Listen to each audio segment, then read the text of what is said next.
की हा उद्योग मी 2013 पासून चालू आहे. थोड्या वेळानं आज या उद्योगामध्ये 6,000 महिला काम करते. परंतु कुठलंही सरकार अनुदान आम्ही घेतलं नाही किंवा काही नाही. नसताना आम्ही हा उद्योग चालतो. तरी पण हा जर माल नाही गेला तर फार मोठं आमचं नुकसान होणार आहे. म्हणजे कसं आहे, जे ऑर्डरीचा माल जे आहे तेच जाईना ना.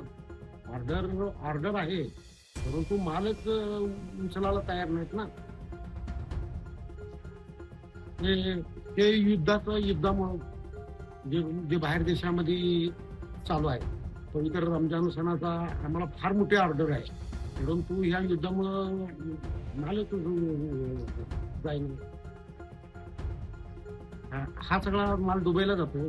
1,80,00,000 रुपयाचा माल असं असं इथं पडून आहे.